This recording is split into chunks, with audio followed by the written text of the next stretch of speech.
제 이름으로 여러분 인사드립니다. 저를 환영해 주시고 또 축복해 주시고 기도해 주신 감사를 드립니다.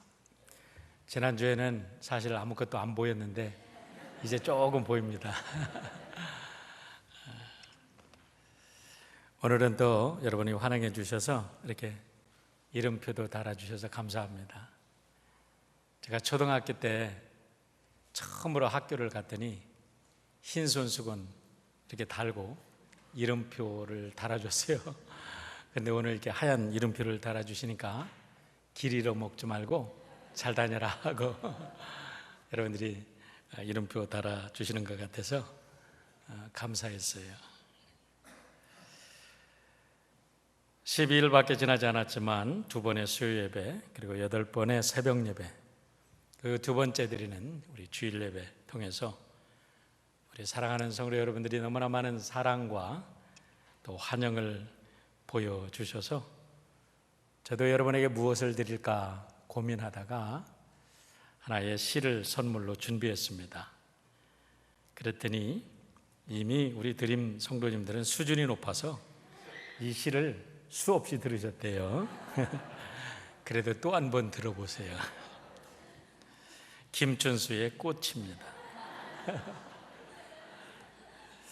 제가 여러분에게 프로포즈 해야 되니까. 예. 내가 그의 이름을 불러주기 전에는 그는 다만 하나의 몸짓에 지나지 않았다. 내가 그의 이름을 불러주었을 때 그는 나에게로 와서 꽃이 되었다. 내가 그의 이름을 불러준 것처럼 나의 이 빛깔과 향기에 알맞는 누가 나의 이름을 불러다오. 그에게로 가서 나도 그의 꽃이 되고 싶다. 우리들은 모두 무엇이 되고 싶다. 나는 너에게, 너는 나에게 잊혀지지 않는 하나의 의미가 되고 싶다 라는 시죠. 우리 김진수 시인이 크리스찬인지 아닌지는 잘 모르겠습니다. 그러나 하나님의 창조의 놀라운 섭리를 잘 알고 있으셨던 것 같아요. 우리 하나님께서 세상 만물을 다 창조하신 다음에 아담에게 독특한 특별한 주권을 주셨어요. 모든 피조물에 이름을 붙여라. 내가 부르는 그 이름이 저들의 이름이 될 것이다 하면서 이름을 붙이게 하셨는데 그 이름 속에는 그들의 존재의 의미가 담겨 있다는 것입니다. 그래서 내가 너의 이름을 불러주고 내가 나의 이름을 불러줄 때 우리는 그 속에서 놀라운 커넥션이 일어나고 새로운 존재로 거듭나게 되고 새롭게 태어난다는 거지요. 아이들이 자라서 사랑하는 짝을 만나면 그 순간부터 아이들의 눈빛이 달라집니다. 아침에 일어나는 것이 달라지고 아이들이 옷 입는 것이 달라지고 생각하는 것이 달라지고 마치 아이들이 날개를 단 것처럼 그렇게 명랑하고 아름다워지는 것을 보게 됩니다. 다시 말하면 사람들은 관계를 통해서 새롭게 태어납니다. 사람들은 본질적으로 관계적 존재로 이 세상에 왔습니다. 하나님과의 관계, 이웃과의 관계, 그리고 자연과의 커넥션을 이룬 존재로 태어났습니다. 네트워킹이 되어 있다는 말이죠. 그런데 인간의 모든 문제는 이 커넥션의 프로그램, 네트워킹의 문제가 되면서 인간은 고통을 경험하게 됩니다. 하나님과의 존재, 하나님과의 관계가 문제가 되니까, 디스커넥트 되니까 인간과의 관계가 디스커넥트 되고, 그리고 그 속에서 자연과의 관계 속에서 그들은 축복의 자연이 아니라 저주받은 자연으로 땀 흘리고 저희들이 고생하지 않으면 살 수 없는 그런 존재로 바뀌게 됩니다. 컴퓨터의 발달로 세계인이 하나로 커넥트 되는 것 같은데요, 아이러니컬하게 오늘 사람들을 보면 육체적으로, 정신적으로 또 영적으로 점점 디스커넥트 되는 많은 문제들을 발견하게 됩니다. 때때로 우리가 미국에 살면서 큰 사건을 저지르는 사람들을 보게 됩니다. 이런 사람들을 lonely wolf, 외로운 늑대라고 사람들은 칭합니다. 그런데 이 외로운 늑대들의 특징은 하나같이 disconnect된 사람들, connection problem을 가진 사람들인 것을 알게 됩니다. 그런데 오늘날 많은 젊은이들이 이런 커넥션의 프로그램을 가지고 살고 있다는 것입니다. 이것을 정확하게 찍어낸 사람이 진 트윈지 교수라고 지금 UC 샌디에고에서 사회학 교수로 일하고 있는 분인데, 제가 만났을 때 10여 년 전에 그분의 강의를 들 때는 참 젊은 여교수였는데 지금은 10년이 지났으니까 조금 시간이 연세가 드셨을 겁니다. 그분이 Me Generation, Generation Me라는 책을 발간을 했습니다. 한 10여 년 전에 여러분들이 기억하시는지 모르지만 CGN이나 미국의 주요 방송에서 많은 그것을 토픽으로 다루면서 Me Generation, Me 오늘의 시대의 젊은이들의 문제는 바로 나중심이라는 것을 그들이 발견하고 많은 디스커션이 있었던 것을 알게 됩니다. 진 교수의 주장에 의하면 오늘날 젊은이들은 어느 시대보다도 개방적이고 어느 시대보다도 진취적이고 어느 시대보다도 도전적이고 관용적이에요. 모든 사람들에게 관용하려고 해요. 그런데 실제적인 그들의 삶을 들여다보면 어느 것 하나와도 커넥션이 되지 않고 연합되지 못하고 통합되지 못하고 인게이지 되지 못하고 언제나 트러스트하지 못하고 불안하고 자기 도취적인 삶을 사는 미저러블한 라이프를 살고 있다고 그가 이야기를 합니다. 이유를 분석해보고 많은 사람들을 연구해보니까 문제의 원인이 어디에 있었냐면 어려서부터 집에서 너는 최고야, 너는 할 수 있어, 너는 모든 것을 할 수 있어라고 부모들이 그냥 아이 중심으로, 아이가 우주의 중심인 것처럼 그렇게 살다 보니까 아이들이 착각하게 된다는 것입니다. 우주가 마치 자기의 중심으로 돌아가고 있고 자기가 우주의 중심인 것처럼 착각하면서 살다가 학교를 졸업하고 사회에 딱 나가보니까 사회는 너무나 다릅니다. 생각했던 것과 너무나 다른 이상과 현실의 괴리 속에서 아이들이 좌절하고 절망하는 그 폭은, 너는 사회에 다른 사람도 훌륭한 사람이 있어, 너 혼자만이 잘난 거 아니야, 이렇게 좀 잘하면서 사회성을 폭넓게 자랐으면 괜찮은데 너만 최고다, 너만 최고다 하고 자기 독단적인 삶을 가지고 살다 보니까 사회 나가니까 그 괴리의 그 폭은 더 깊고 더 넓고 더 좌절스러운 그들의 고통이 넓어지고 커진다는 거죠. 여러분, 이것은 오늘날만의 시대가 아니라 사실은 하나님을 떠난 모든 인간들의 공통적인 삶인 것을 우리는 알아야 합니다. 사사기를 읽어보면요, 사사기만큼 인간이 처참하게 비참한 죄를 짓고 사는 그런 이야기는 없습니다. 하나님의 백성들이 하나님의 거룩한 땅에 프라미스 랜드를, 하나님의 축복을 받았는데 막상 그 땅에 들어가서 하나님을 잊어버리고 그들이 세속에 빠졌을 때 그들이 짓는 죄악은요, 사람을 죽여서 살인해서 토막살인을 해서 각 그 지파에 뿌리는 토막살인의 사건이 그 사사기에 나오잖아요. 이런 끔찍스러운 일들이 왜 일어나느냐? 사사기는 그것을 한마디로 정의를 합니다. 이렇게 말합니다. 그때의 이스라엘에 왕이 없으므로 사람이 각각 그 소견에 옳은 대로 행하였더라, 이렇게 말합니다. 여러분, 왕이 없다는 말이 무엇입니까? 통치하는, 우리를 지배하는 왕이 없다는 말입니까? 그게 아닙니다. 기준이 사라졌다는 거예요. 사람이 어떻게 살고 어떻게 인간관계 속에서 어떻게 사회적인 그런 소셜 네트워킹을 가지고 살아가야 하는 기준이 사라지니까 그 기준이 누가 됐냐면 자기 소견이 됐어요. 자기 감정이 됐어요. 자기 의지가 되어버리고 만 것입니다. 자기가 우주의 중심이 되고 말았어요. 여러분, 옛날 미국에서 은행 직원들을 뽑을 때 훈련시킨 게 있다 그래요. 여기 은행에서 일하시는 분들이 계시니까 그런 훈련을 받으신 분이 혹시 계신지 모르겠습니다. 제가 책에서 읽었는데요, 첫 번째 은행 직원이 되면 위조 지폐를 이렇게 찾아내는 훈련을 받는답니다. 여러분, 그런데 위조 지폐를 찾아내는 훈련을 어떻게 받겠어요? 위조 지폐 100만 장, 1000만 장을 연구해도 위조 지폐를 발견할 수 없습니다. 왜 그렇습니까? 위조 지폐를 어떤 것이 위조 지폐인지 기준이 없기 때문에 위조 지폐를 발견할 수 없는 겁니다.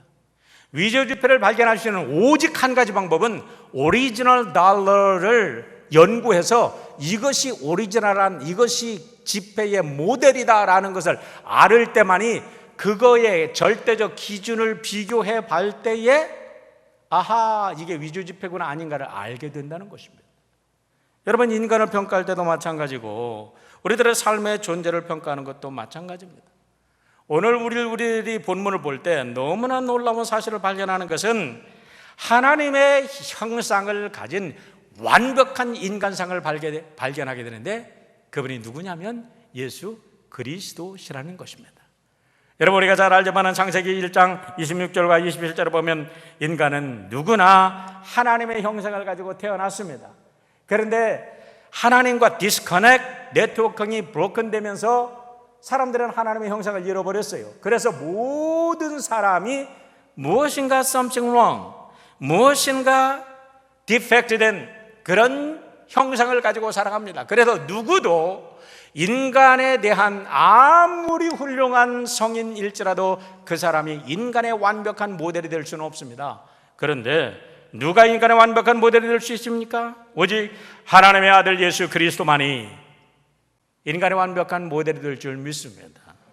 오늘 본문에 나오는 이야기는 가이사라 빌립보 지방에 이르렀을 때 예수님께서 제자들에게 질문하시는 사건으로 오늘 이야기가 전개됩니다. 그런데 이 예수님의 공생애를 지리적으로 연구한 사람이 있는데 일본의 신학자 다가와라는 사람이 예수님의 사역을 지리적으로 연구를 쫙 해봤습니다. 그랬더니 놀라운 사실을 발견하게 되는데 복음서에서 마태, 마가, 누가 그 세 복음서에서 공관복음서에서 예수님께서 3년의 공생애를 살았다고 하는데 공관복음에는요 3년이란 말이 없습니다. 그런데 예수님께서 사역을 하시는데 그 요한복음을 기준으로 해서 우리가 3년 공생애를 얘기하는데 3년을 사셨다고 한다면 예수님의 사역이 전체가 3년 전부가 갈릴리를 중심으로 해서만 사역이 이루어집니다. 예루살렘에서는 예수님이 돌아가셔서 십자가에 달려 죽기 직전에 일주일만 예루살렘에 가서 사역을 하세요. 공관복음에 보면. 그런데 예루살렘에 들어가시는 것도 십자가에 달려 죽는 순간만 들어가시지 예루살렘에 도착해서 성 밖에 벳박에 베다니에서 진을 치시지 예루살렘에 들어가지 않습니다. 예루살렘에 들어가는 것은 그 유대의 지도자들에 의해서 로마의 군병들에 의해서 끌려서 들어가십니다. 그런데 우리 예수님께서 이와 같은 십자가에 달려 죽으러 가시는 그 사역의 정점을 이루는 포인트가 어디냐면 가이사랴 빌립보라는 겁니다. 가이사랴 빌립보라는 이 지명은 케이사르, 로마의 케이사르 황제를 뜻하는 케이사르와 빌립보라는 지명의 이름의 합성어입니다. 로마의 식민지가 된 후에 헤롯 대왕이 로마의 그런 꼭두각시가 돼가지고 로마 황제를 받들어야 자기의 권력을 유지하고 자기의 가문을 유지하니까 그 가이사랴 빌립보 지역에 원래는 빌립보인데 거기다가 케이사르 로마의 황제의 도시다 해가지고 거기다 가이사랴 빌립보라고 명칭을 바꾸고 거기에다가 로마의 황제의 신상을 하고 사람들로 하여금 로마의 황제가 He is the Lord, 그가 주다라고 가르치고 숭배하도록 한 것입니다. 그런데 우리 예수님께서 갈릴리 전역을 우리가 사역을 하신 다음에 이제 하나님의 거룩한 시간, 십자가를 지고 인류를 구속할 그 시간이 다가오면서 예수님께서 가이사랴 빌립보 지역에 가서 제자들에게 물으시는 거예요. 세상 사람들이 나를 누구라 하느냐. 그때 당시 모든 세상 사람들은 게이사라 is the Lord 그렇게 불렀던 거죠. 그런데 우리 예수님께서 그 속에서 챌린지를 하십니다. 너희들은 나를 누구라 하느냐. 과연 너희들조차 케이사르가 로드냐 아니면 내가 롤이냐고 물으시는 거죠. 그때 베드로가 대답합니다. 주는 그리스도시요 살아계신 하나님의 아들이시니이다. 너무나 단순한 말씀이고 여러분들이 수없이 들었던 말씀이에요. 그러나 이 속에 너무나 중요한 예수님에 관한 세 가지 진리가 담겨 있습니다. 무엇입니까? 주는 그리스도시요라는 말 속에 벌써 두 가지 진리가 들어있어요. 여기서 베드로의 주가 케이사라가 아니라 Jesus is my Lord, you are my Lord, you are my Master 라는 고백이에요. 예수님이 나의 주님이십니다. 그 속에는 나는 예수님의 종입니다라는 고백이 들어있고, 예수님이 나의 메시아입니다라는 것은 예수님만이 이제까지 그 아브라함 때부터 2000년 예수님까지 흘러오르는 역사 속의 메시아가 드디어 내 앞에 나타나셨습니다. 당신은 우리를 구원하실 메시아, 인류를 구원하실 메시아십니다라는 고백이 들어있고, 나아가서 당신이야말로 살아계신 하나님의 아들이십니다라는 고백입니다. 여러분, 기독교 교회가 전하는 가장 정말 복음 중의 복음이 무엇입니까? 요한복음 3장 16절 아닙니까? 하나님이 세상을 이처럼 사랑하사 독생자를 주셨으니 이는 그를 믿는 자마다 멸망치 않고 영생을 얻게 하려 하심이니라 라고 말씀합니다. 그런데 여기서 예수를 믿으면 구원받는다 라고 하지만 중요한 것은 예수의 무엇을 믿느냐라는 거예요. 예수가 어떤 분이냐라는 거예요. 우리가 예수님에 대해서 믿는 그 내용이 무엇냐는 거예요. 그걸 율법의 선생으로 믿을 것이냐, 아니면 그 사람은 자연 만물을 다스릴 수 있는 초자연적인 능력을 가진 사람이라고 믿을 것이냐, 아니면 진정 그분은 나의 주, 나의 하나님, 메시아라고 믿을 거냐라는 거지요. 그런데 우리 여기서 이 말씀을 하시니까 예수님께서 놀라운 말씀을 해주시는데요, 이 말씀을 우리가 주의 깊게 봐야 됩니다. 17절의 말씀이에요. 예수께서 대답하여 이르시되 바 요나, 요나의 아들 시몬아, 내가 복이 있도다. You are so blessed.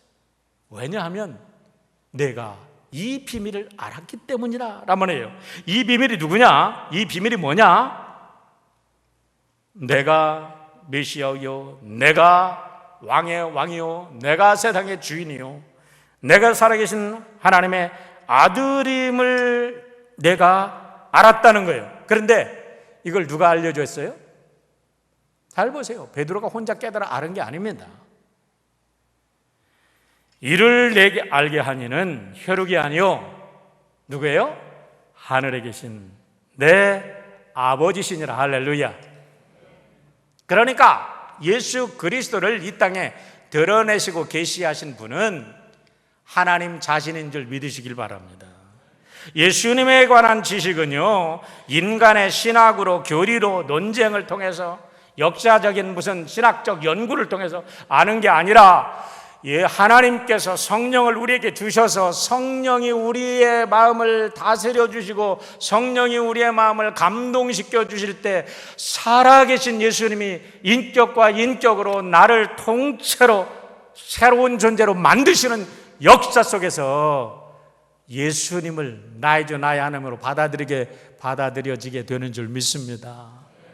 여러분, 성령님의 역사지 내 지식이 아니에요. 내가 어떤 똑똑해서 예수님을 믿는 게 아니라는 것입니다. 그러면 과연 예수님 이 세 가지 고백 속에 들어있는 예수님이 주님이시요 메시아요 살아계신 하나님의 아들이라는 뜻은 무엇입니까? 첫 번째, 예수님이 주님이시며 구세주라는 뜻은 무엇일까요? 여러분, 사도행전을 연구해 볼 때 저는 항상 놀라운 사실을 발견합니다. 그러면서 우리 초대교회 사도들이 전했던 복음을 전하는 문제에 관한 많은 고민을 하게 됩니다. 왜 그러냐면 초대교회 사도들이 전했던 복음은 너무나 심플해요. 너무나 단순해요. 율법을 풀어온 것도 아닙니다. 여러분, 사람이 이렇게 살아라 저렇게 살아라 윤리와 도덕을 강의한 것도 아닙니다. 잘 살려면 어떻게 살아라, 행복하게 살려면 어떻게 살아라, 부자가 되려면 어떻게 살아라, 그런 비결을 얘기한 것도 아니에요.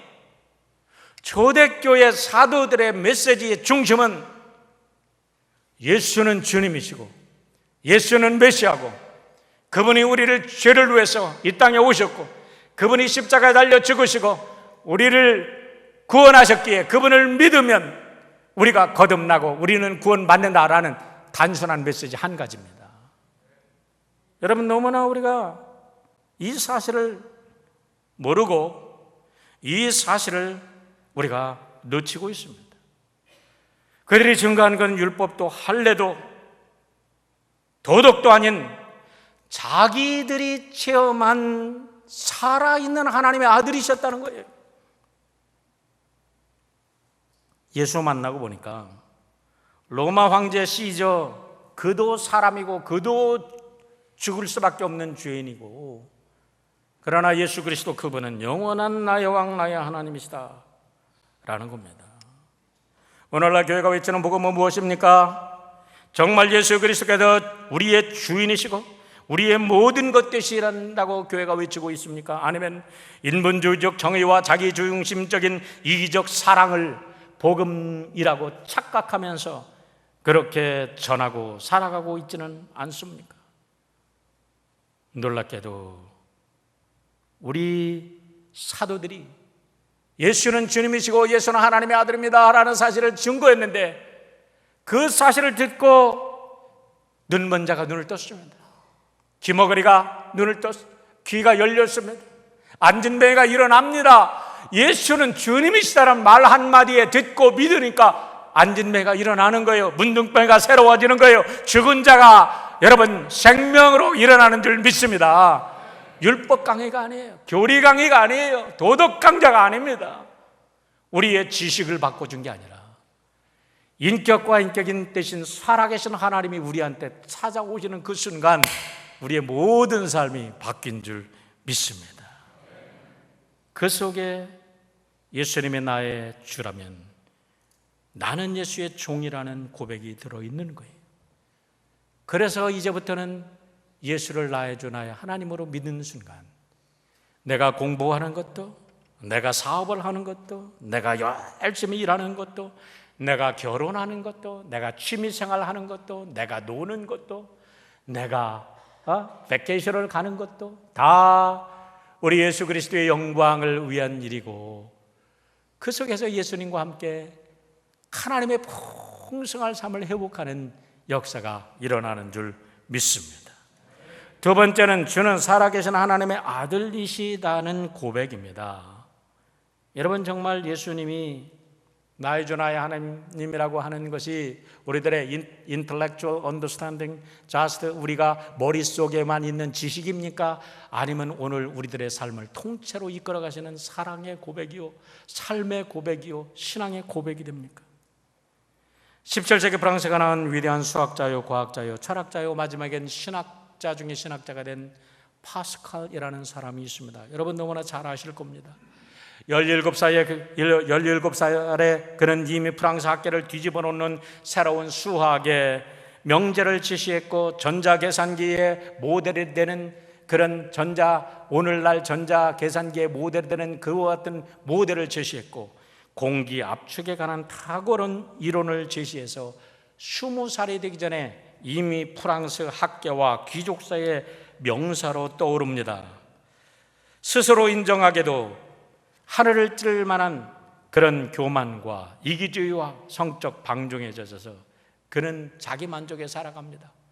그런데 그러다가 1654년 11월 초에 그가 31살이 되었을 때 마차를 타고 가다가 사고가 나서 죽음을 경험합니다.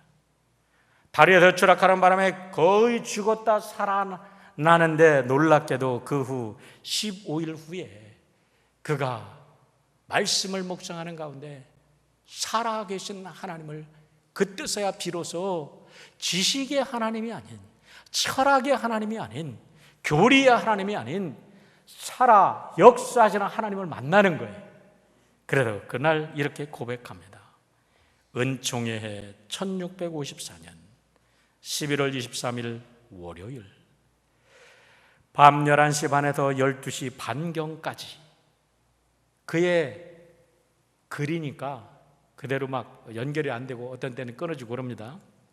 한 2시간 정도 신비한 그가 경험을 합니다. 불. 아브라함의 하나님, 이삭의 하나님, 야곱의 하나님, 철학자와 지식의 하나님이 아니라 확신, 평화. 예수 그리스도의 하나님. 내 하나님 곧 너의 하나님. 어머니의 하나님이 나의 하나님이 되시리니. 늦게 나오는 말씀을 자기의 말씀으로 받아들입니다. 하나님이 이 세상 모든 사물에 대한 망각, 하나님은 복음에 표시된 길에 의해서만 발견된다. 복음에 표시된 길에 의해서만 발견된다. 인간의 영혼의 위대함이요 의로운 아버지시여, 세상은 당신을 전혀 알지 못하여도 저는 당신을 알았습니다. 환희의 눈물. 나는 절대로 그에게서 떠나지 않겠다.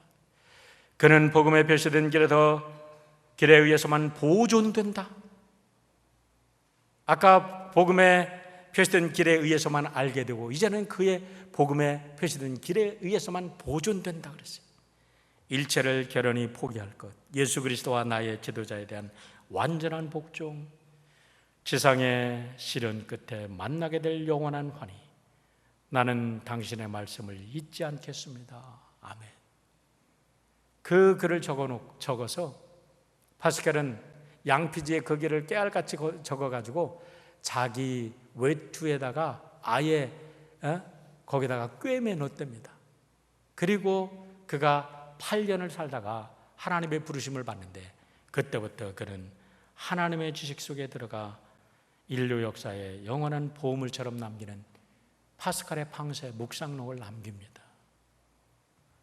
여러분, 하나님은 율법의 하나님도 아니고 교리에 갇혀있는 하나님도 아닙니다. 율법을 무시하라는 말이 아닙니다. 지식을 무시하라는 말이 아닙니다. 그러나 율법과 지식은 우리들에게 하나님을 안내해주는 안내자 역할을 할 수 있을지 모르지만 그 자체가 하나님은 아니에요.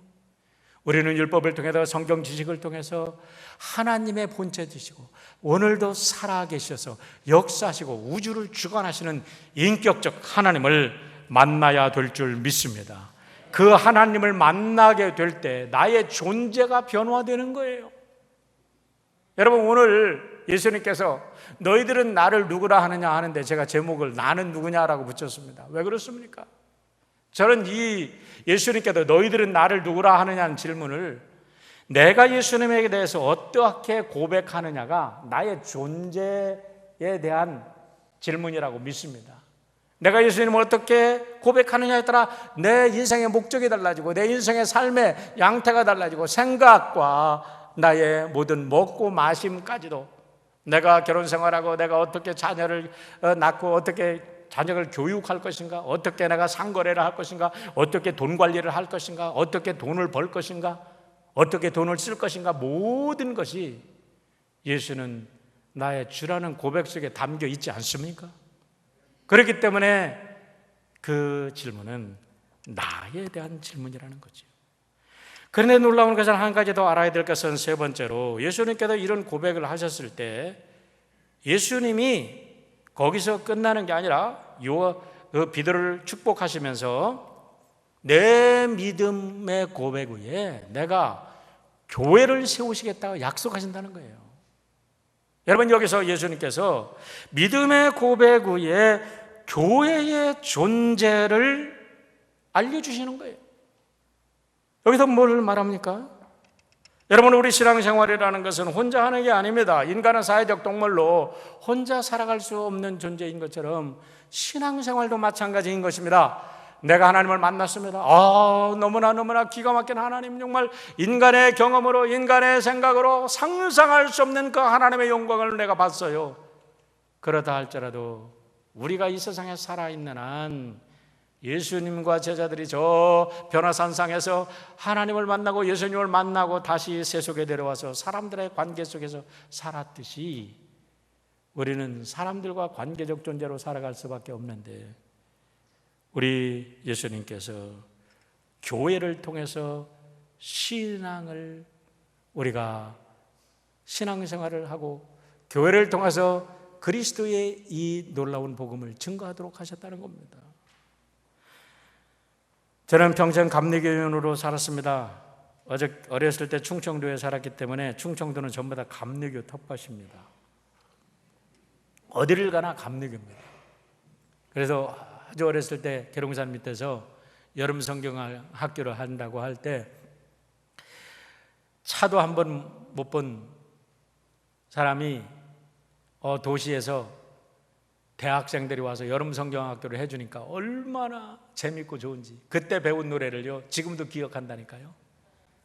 갈릴리 바다에서 고기 잡는 어부들아 나를 따르라 나를 따르라 사랑의 예수님이 부르셨다네. 누가 작곡했는지 누가 작사했는지 몰라요. 그런데 초등학교 때 여름성경학교 때 교회 가서 배운 찬송인데 지금도 똑똑히 기억하는데 그 찬송을 기억해서 목사 됐나 봐요. 제가 말씀드리고자 하는 것은 평생 감리교인으로 살았는데도 저는 켈빈의 교회에 대한 관을 사랑하고 좋아하고 그래서 그 교회관을 제 교회관으로 삼습니다. 켈빈이 뭐라고 했냐면 교회는 나의 어머니다. 그래서 그 어머니가 아무리 창녀처럼 타락했을지라도 나는 내 어머니인 교회를 사랑할 수밖에 없다라는 고백을 읽으면서 눈물을 팍. 그렇지. 교회는 나의 어머니야. 우리 어머니께서 제가 육신을 낳아주시고 일찍 세상을 떠나셨어요. 그런데 그 후부터 제가 교회 가서 영혼의 젖줄을 먹고 자랐습니다. 이제까지 뒤돌아보니까 제 인생관, 가치관, 제 모든 사상체계, 사고체계 대학원을 다니면서 수많은 훌륭한 교수들도 만나보고 선생님들도 뵀지만 모든 제 삶의 가치관은 교회에서 주는 영적인 젖줄을 먹고 결정이 되었습니다. 그러고 보니까 교회가 나의 어머니가 아닌가라는 거죠. 우리 예수님께서 그렇게 말씀합니다. 교회가 무엇이냐? 너는 베드로라. 내가 이 반석 위에 내 교회를 세우리니. 너는 베드로라 했을 때 베드로가 무엇입니까? 이름을 바꿔줬죠. 페트로스. 반석이라는 말이에요. 그 반석이 뭐냐? 저는 그렇게 생각합니다.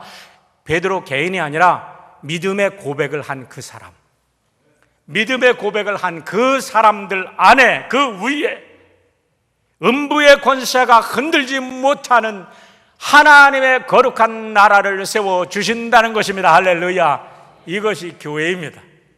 교회는 예수 그리스도를 나의 주 나의 하나님으로 고백하는 공동체입니다. 그 공동체는 하늘의 모델입니다. 하나님 나라의 모델입니다.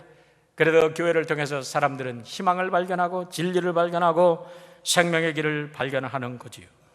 그런데도 놀라운 것은 그 교회 위에 예수님께서 천국의 열쇠를 주셨다고 그랬어요. 천국의 열쇠가 무엇입니까? 사람들은 그걸 욕심껏 자기 욕심으로 생각해서 착각하는 경우가 많이 있는데요. 천국의 열쇠는요, 마태복음 18장에서 그대로 예수님께서 2장 넘어가면 18장에서 해석해 주고 계십니다. 18장 18절로 20절에 이렇게 말씀하십니다. 진실로 진실로 너희에게 이르노니 무엇이든지 너희가 땅에서 매면 하늘에서도 매일 것이요 무엇이든지 땅에서 풀면 하늘에서도 풀리리라.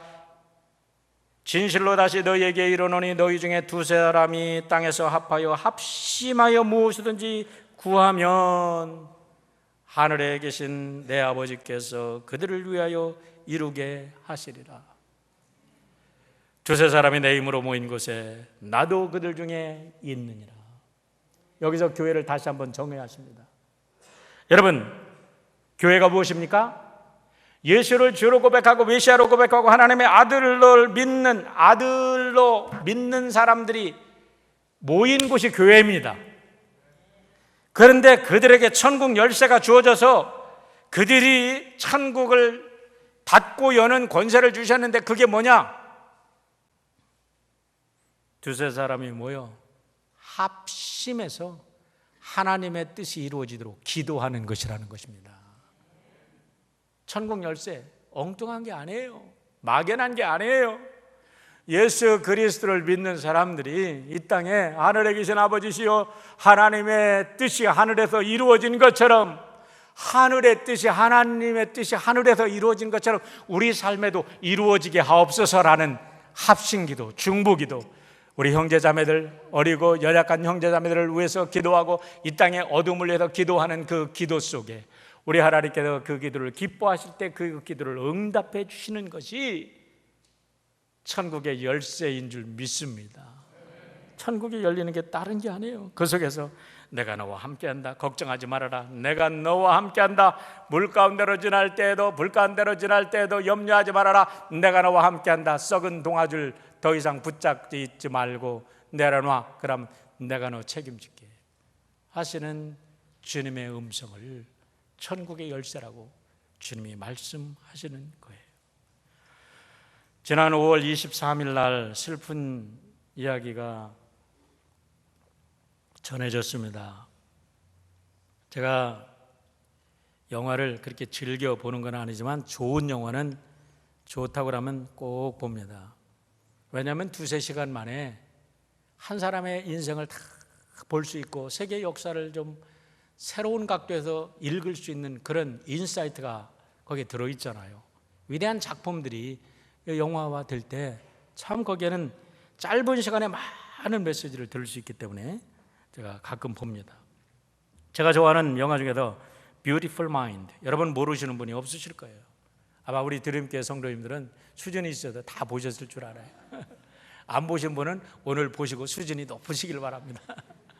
Beautiful Mind, 존 내시 교수, 프린스턴의 실제적인 인물을 그린 그런 이야기인데요. 왜 이 영화가 유명하냐면요, 존 내시 교수가 대학 때부터 스키조프레니아라는 정신분열증에 시달립니다. 여러분, 스키조프레니아, 지금 많은 사람들이 그런 그룹들이 모여서 함께 생활합니다. 그리고 함께 모여서 자기들도 AA 그룹, DD 그룹처럼 그렇게 모여서 쉐어링도 해요. 뭐냐면 이 사람들은 사람들이 보지 못하는 귀신을 눈으로 봅니다. 사람들이 보지 못하는 귀신의 소리를 듣습니다. 가만히 있어도 누가 자꾸 와서 나를 만진다 그래요. 우리는 보면 이상하다, 저 사람 정신병자라 하는데 그 사람들에게는 실제입니다. 여러분, 그 사람들의 정신병을 그냥 저 사람 정신병자야 그렇게 내치면 안 됩니다. 그 사람들에게는 현실로 너무나 고통스러운 현실이에요. 남들이 들리지 않는 소리가 들려요. 속삭이는 소리가 들려요.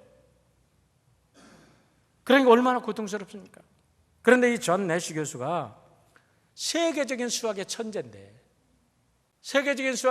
이 병에 시달리는 게 평생을, 그러면서 그가 1994년에 그가 22살 젊은 22살의 대학 박사 논문으로 썼던 것이 오랜 세월이 지난 후에 1994년도에 세계 경제 노벨상 그 논문으로 노벨상, 경제학 노벨상을 받아서 유명한 사람이 됩니다. 그러다 그의 인생이 영화화 됐는데요, 그분이 지난번 5월 19일 날 노르웨이 오슬로에서 수학계의 노벨상으로 불리는 아벨상을 받으러 부부가 가셨다가 그 뉴욕공항에, 뉴욕의 뉴욕공인가요? 거기에 오셨어요. 그래서 이제 차를 타고 가다가 턴파이크라는 곳에서 운전사가 잘못 운전하는 바람에 그냥 가드레일을 들여받고 운전사는 살았는데 그 두 부부는 거기다 직사를 하고 말았습니다. 근데 제가 그 얘기를 하려고 하는 게 아니고, 이 존 내시가 대학을 공부하고 이제 대학원에 진출할 때에 많은 곳에 어플리케이션을 하는데 어느 대학에서 전부 다 웰컴이죠. 이 천재적인 사람이 자기 학교에 오니까 이 사람이 아인슈타인 밑에서 공부하면서 아인슈타인이 막 혼냈대. 너는 뭐 공부도 안 하면서 내 상대성 이론을 비판하려고 하냐 이러면서 이 사람은 혼자 공부해가지고 아인슈타인의 상대성 이론도 비판을 했던 천재인데요, 이 사람이 그래서 프린스턴에다 장학금을 많이 주니까 여기로 진출을 할 때 그를 지도했던 리처드 더핀 교수가 그에게 써준 추천서가 아주 세계적으로 유명합니다. 그 추천서가 딱 한 문장입니다. This man is a genius. This man is a genius. 이 친구는 천재다. 이 친구는 천재다. 여러분, 저는 이 말을 들을 때 얼마나 부끄러운지 몰라요. 이 사람은 크리스찬이다. This man is Christian. This woman is Christian. 그러면 끝나야 되는 거 아닙니까? 거기에 왜 많은 미사 여구가 붙어야 합니까? 거기에 왜 설명이 붙어야 합니까?